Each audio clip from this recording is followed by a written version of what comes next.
It's hard to put into words, really. For me, I feel so good being able to create, being able to think of something and then create it, and the challenge that it presents while creating it. This is my way of testing myself every day and having fun doing it. Cosme, you wanna come? Oof, it's gonna be really messy, Papa. I'm Steve Duque from Duque Skate Art.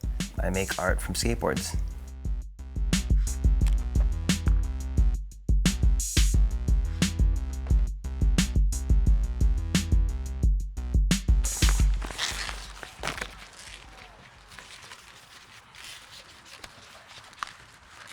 The first project that I did with skateboards was essentially like a wall piece, like a wall art piece, and it kind of resembled like a subway map. In the process of building that wall piece, I did my napkin holder. The front wall of it broke, so like I couldn't really use it, and I had a tape around it holding it up, and it just sat there for months. It caught my eye when I was working on my project, and I was just kind of tired one day. I'm like, oh, like I can fix that by using a couple of these pieces of skateboard. I kind of looked at it, I was like, all right, so if I take off this front piece that's broken, I just have to like kind of like measure the thickness of it, and then I can just cut these boards up and glue them. Like I knew it was gonna come out awesome. So that's kind of what like fueled me and motivated me to finish it. And then once I did finish it, the light bulb went off, and I saw it as like actual material that I could make lots of other stuff with. I was hooked. All of the projects start off with the bare skateboard, removing the grip tape. Normally what I do is I do use the heat gun. So I have my heat gun up here, and I have a system where like I have a bunch of decks, and I'll probably clamp them to the table, and I'll kind of go one by one and de-grip them. From there, we have the bare skateboard. And then if I'm gonna make a piece, like for example, like a pair of earrings or maybe like a magnet, I'm cutting really small strips of skateboards. I'll get like a bunch of different decks, and I'll just cut different pieces from those, and I'll kind of get a stack of them. However, when I'm making like the limited edition keychains, which are a lot more pieces, that's when like I kind of take the time to like individually pick out the colors that I want, glue them together, and then once I have a good sized piece, I can then move around to the belt sander and kind of shape it. And these definitely take a lot longer because they're anywhere from 3 to 20 pieces of skateboard that are glued together. And then from there, if I want to add other colors to them, I really take my time to kind of pick and choose what colors I combine together. I have a lot of fun with it. And I have my system that I use where I have colors that I've combined together, and I kind of put them to the side. And whenever I'm working on that project, and whenever it's time to glue stuff up, like I have my stuff that's already lined up, ready to go. And then I just keep adding to it. I kind of add all these different pieces in. I'll look and put them together, and I see, okay, I like how that looks together, and I'm like, all right, that's ready to get glued. And it kind of gets, once it gets glued to the shape or the thickness that I want it, at that time is already decided what it's gonna be. What every piece has is mostly just kind of like my brainstorming of how it comes together and the colors. You don't want to like use too many of the same colors in the same place. I like just mixing them all up. Like this gray blue, it looks fantastic going into the red, pink, green, as opposed to if I had this purple pink at the top going into the gray blue, into the green green, then it's just the way that it flows. It just looks so good. It looks so good this way. And I do play like you see me, like kind of play around with the colors and whatnot, and kind of see where they're gonna go. And so like if I was gonna glue these, I wouldn't do those because I don't really love how like this flows. Kind of goes a little bit too light to too dark. So like I kind of I'll get some colors to kind of go in between. That's kind of how I go about it. You know, random, I use that a lot. It's like random selection. Every day we see things in our lives that we really don't know how they're made, or like you might have an idea, but like just to really understand what goes into making something, it's a lot. Yeah, nice. This has been sitting for about 10 hours at least, so should be good. Usually I give, if I'm doing big glue ups, depending on what it is, like if it's something like this big, I do it at least like 5 to 6 hours minimum. And also good temperature too. It can't be too cold. I've had projects where I've been working on in like the fall and I come back the next day and like it comes apart. Some pieces don't glue properly because of the temperature, so. But yeah, I'm gonna find something to trace this with. So that actually can work right there. That's actually nice and wide. It's almost pushing it to the limit, but we gotta keep in mind that the tail, there's not much space. A lot of it's like, it looks like it goes to the end, but it really doesn't because it kind of goes, so I'll mark it, kind of mark it here, but as far as safety, because this is also chipped, yeah, it's chipped right there. So I'm gonna say like, maybe like somewhere like around here, which is gonna be probably like around here. So the smaller one's probably gonna be the one that I work with, yeah.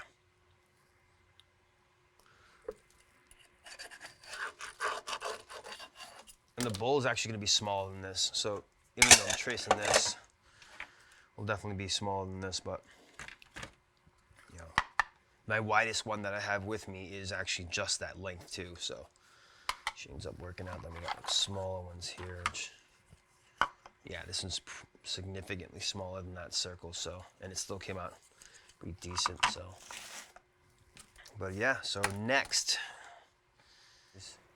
I'm cutting wood, sanding it, gluing it, and then I'm repeating the process. A magnet or a keychain, that's something I can do fairly quickly. Those don't take too long. But something along the lines of like maybe like a pet bowl or maybe like a cutting board, that would then take days to finish.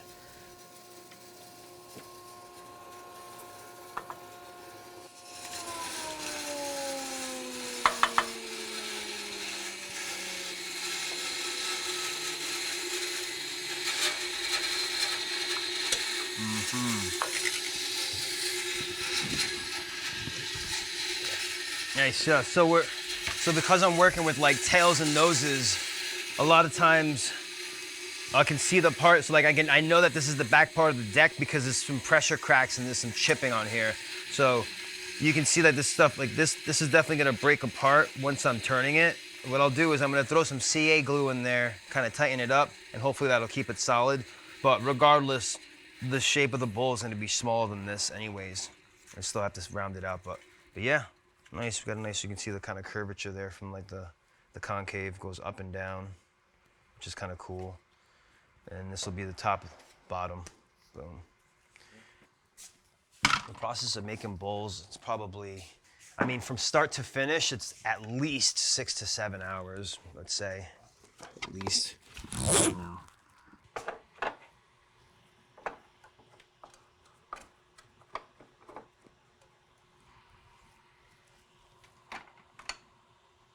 Oh, the CA glue. Almost forgot.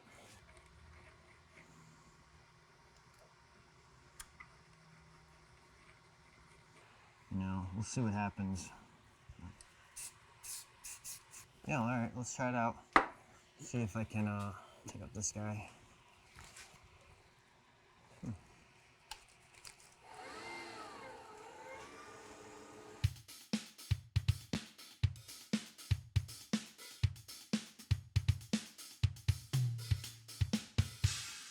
So when I first started, it was like, okay, what am I gonna call the business? What am I gonna call this? What am I doing? And it was skateboard art, but I didn't want to put skateboard art in the business because it's just such a long thing. And I definitely wanted my name in it. And I wanted Duque because it's my last name.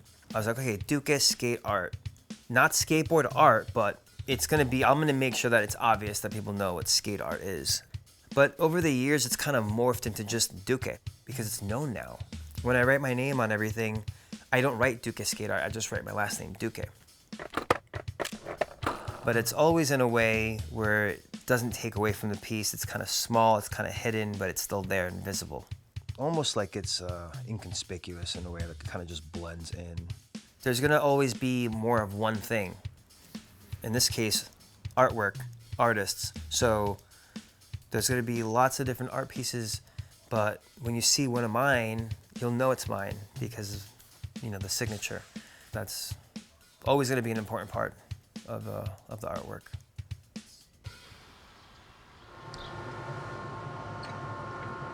So I use the color on the side of the bowl to help me gauge where I need to stop, essentially. And that's the way it doesn't go through.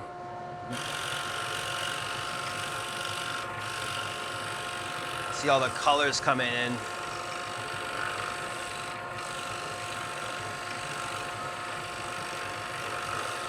There you go, just hit the blue.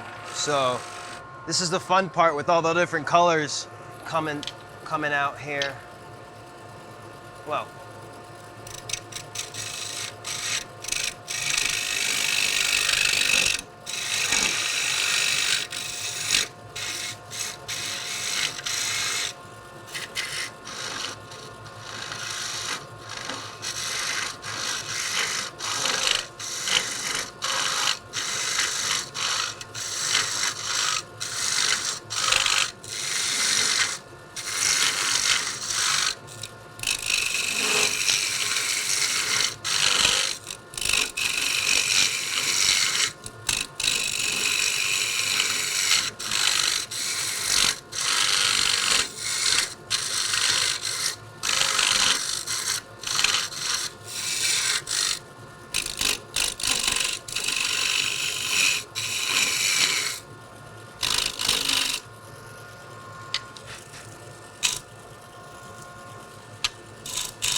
that was fun. Yeah, looks sick. Yeah, it's got a little like Rasta colors going on.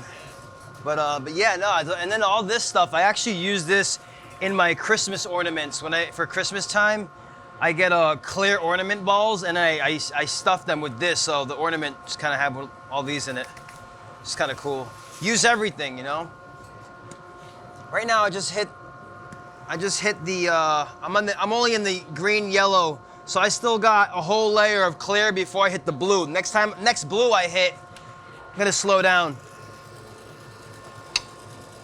While I do make lots of pieces that are the same item, the actual appearance will always be different. And I always want to keep it that way so that two people don't have the same thing. For me, I like the challenge of like, okay, let's make this different every single time. I don't like it to come off as like cookie cutter. If you're making, like if you're not doing a batch of like, okay, I have this nice like board, I can just kind of cut this in like 6 strips, cut it in half and boom, all right, I have, 12 keychains. But for me, that's not fun because it's like, all right, like it just takes the fun because now you have 6 people walking around with the same keychain. There isn't really thought put into it. So you do have to be intentional with it.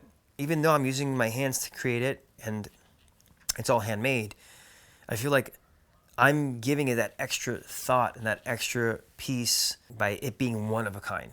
And like just the one of a kind aspect of it, where like there isn't any other piece that's like it. It's something that I have the ability to do, and so I do it. There's that blue.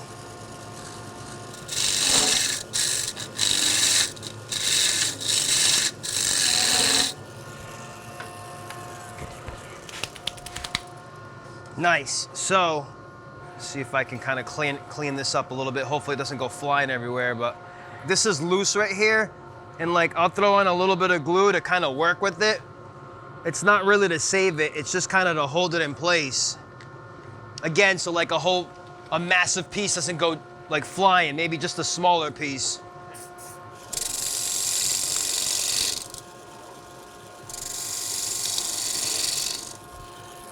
All right, see what that leaves us. Yeah, see, it's still got a whole chip area, so that's got to get cleaned up. It's got to be nice and smooth, so I'm gonna go a little bit more.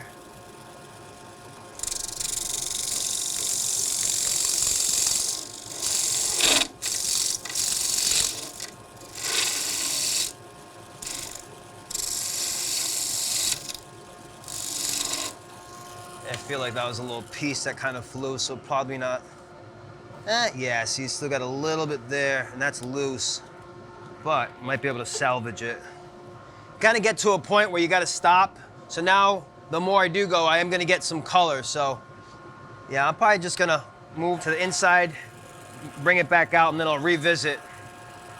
Picking up, like actually acquiring boards is fun because it's like that like little boy in me was like, yeah, I got more. You know what I mean? Even though I don't need more, but and at this point I probably have over 1,500 boards, maybe up to 2,000 boards, but that doesn't stop me from picking more up every month. It fuels me more to go search for them and like hunt them down. It's great to discover cool colors and repurpose them, but I'm here to get this so that it doesn't go to a landfill. Now I got more to work with. It's no longer trash. Now it's in my shop and it's going to be used to make something out of. And it's just my little part that I'm doing to kind of help make this world better. Hello there. Hi. How you doing? Good. Where do you get all the skateboards for all of us? Where do you get them from usually? Wherever I can. Friends, neighbors, cousins, strangers. Majority of them are mine. You skate your ass off. Yeah. The community, and like I use my own boards too that I get them from. That's really cool. See, all these skateboards, what happens is just like everything else that gets used, it gets thrown away, ends up in a landfill. It's trash. Right? Most of them are my personal skateboards, but I get a lot from my friends and like the community. I got a DM from somebody who said, hey, do you collect boards? I have like 10 in my garage. And so I sent them a message. I'm like, yeah, I'd love to, let me know. There's been times where I do meet up with those people or whatever it may be, and I'll get a board where it just has some like really nice color in it, or a graphic, or like a really old board. Like when I go to Civil, I'll go in the back and like there's like stack of boards. Like I love that because it's like awesome. Like this is working. Yep, so slim pickings, but this is the this one is like I don't even know what this one is. It's just special today. But it's got color in it, which is good. It's got double green. It's got green and gray on it. So definitely will be upcycled for sure. This part, at least like this part, will be Skosters, and I kind of like how it has the red and white on it. So that'll still be like visible. There'll be like probably just one, because this is too cracked up here. This crack you gotta kind of follow it, like the crack kind of comes up. So the crack comes all the way up here. So essentially, yeah, even though up here I probably will cut it and only use this material. Just kind of cut straight, and that's gonna leave enough room to make a Skoster at least here. Maybe like an incense holder. Could do that as well. And then this is gonna be another coaster as well. And this one's got some major wheel bite too. This person went ham on it because the crack actually, now that I'm noticing and really looking at it, there's a crack, there's a major crack right here. Like if you look here, this is all separated, delaminated here. So pretty much this would not be usable. I could still use these stars though, for sure. I'll use those stars, do some magnets on that. Even use this white and red here. Up here, I'll just do the coaster. Up here, same thing. I won't really use any of this, the excess, just because it's white and it's scratched up. But other than that, I probably will not use that part of it and use, where the flattest part is and the graphic. All right, have a good week, brother.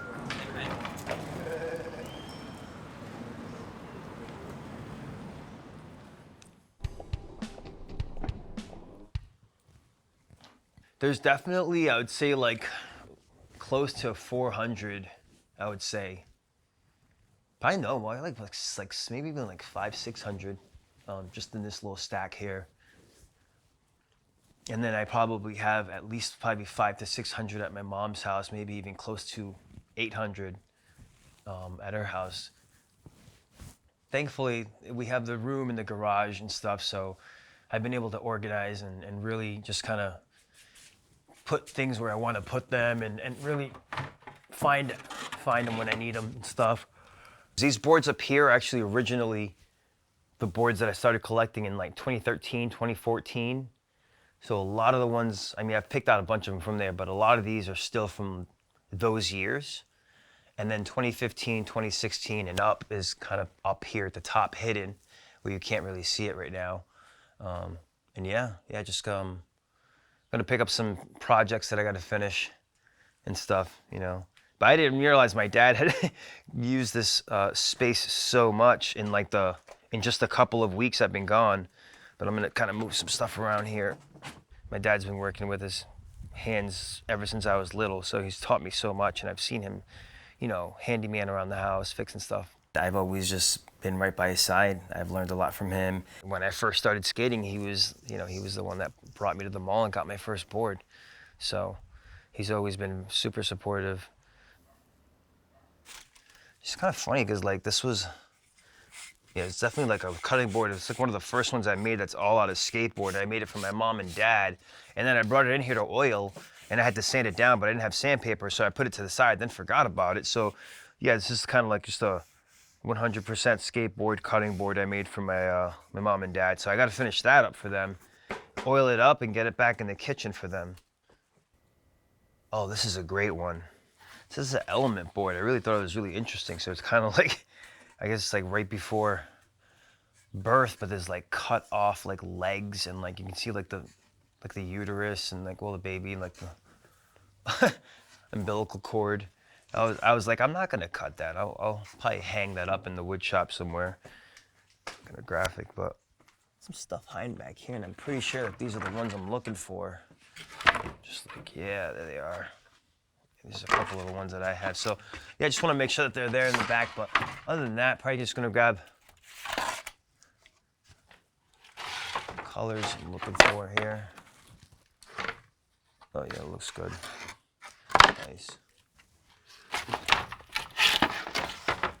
With these, I know for a fact that I haven't made anything out of these decks for at least 2 or 3 years. So now I can bring these colors back and the graphics, which is cool. This is some really good, I know this one for sure. Jesse, this is my friend Jesse's board. And then this green, I just remember this graphic really specifically. So it's just kind of funny how I still have that one years later. Obviously there's hundreds of boards where I have no idea who they belong to or where they came from, but it's nice when you have those that you do. It's like they're gifting me something that belonged to them. They spent time on it and they know that I can now reuse it. So it's a win-win for sure. This is kind of like my whole collection of boards. And after these years, I think I went up to 20, I think it was 2020, 2021, where at that point I had moved. And so I didn't keep track of the years. I also ran out of room up there to store them. But just even looking at the graphics, that's kind of the reason why I did that. Because if I ever want to look at a graphic, I'd be like, okay, I know what year that's from. What I'm going for is these broken decks.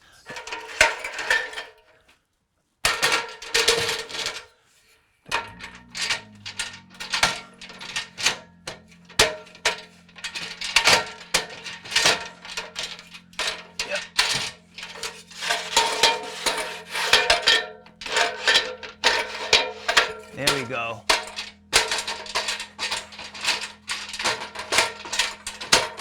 Safety first. Nice.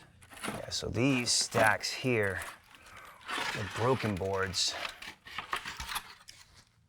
Yeah, for sure. Something like that. Go with these guys.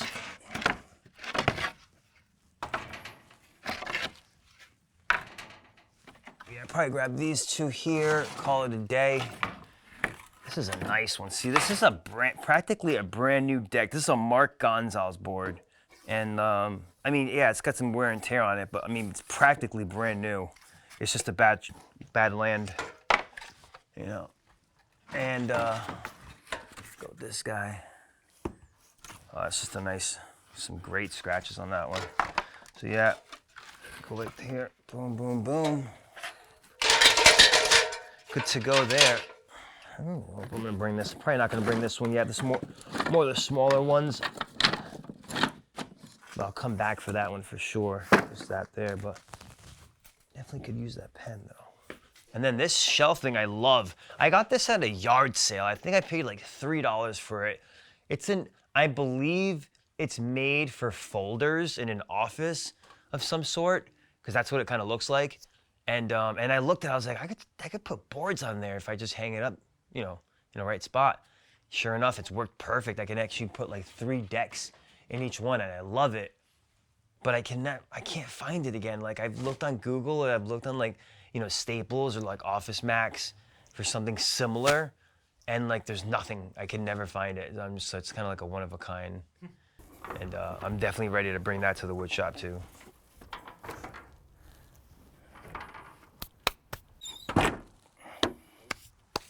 Done, yeah. And now to go organize. I'll do that later and stuff.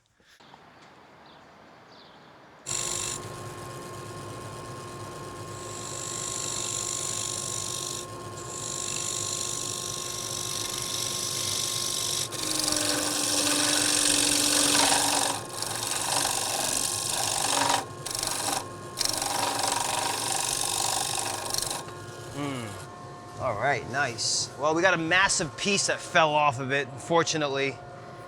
It blew off, and it was a big chunk too, and so like, what I could do is, I don't know. I know what I'm gonna do.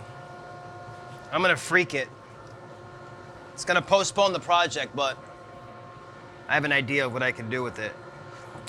Sometimes with these projects, it's like, you think it's gonna come out a certain way, sometimes it doesn't, and you just, either you can try to like work with it and still make it what you had planned on, or you can kind of embrace and be like, okay, let's go this way.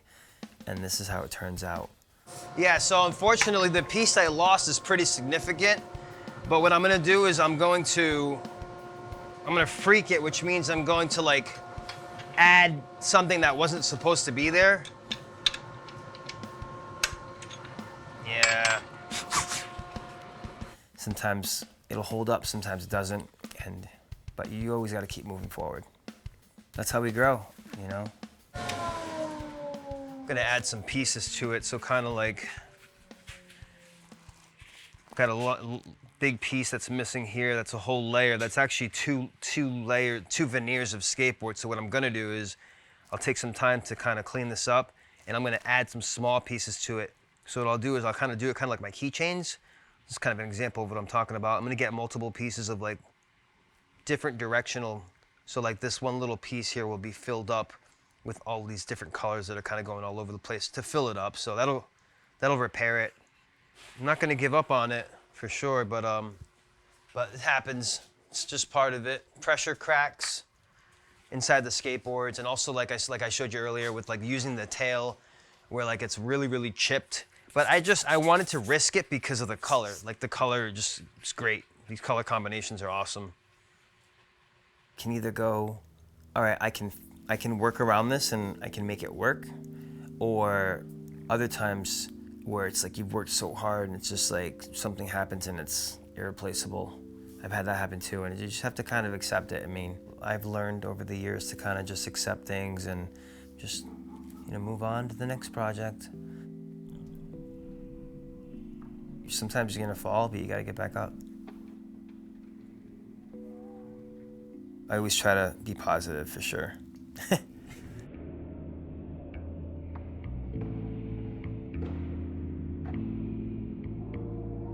There's that perfect saying of like, one man's trash is another man's treasure. And that's literally what my business is based off of is, the material is 100% free, and I'm beyond thankful for that.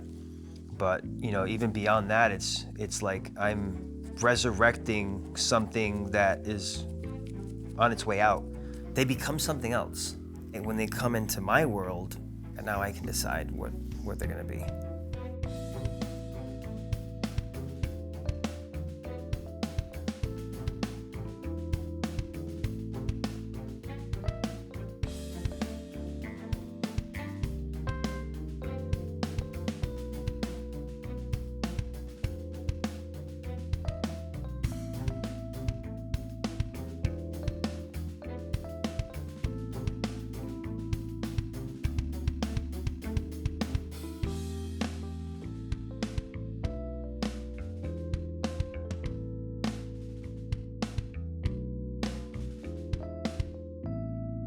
I don't think I'll ever stop doing it, no. I think that I'll have like a little clan in here helping me out, like kids helping me out here one day. Be nice. when I'm old and gray, probably be slower, but I think I'll still definitely be creating for sure.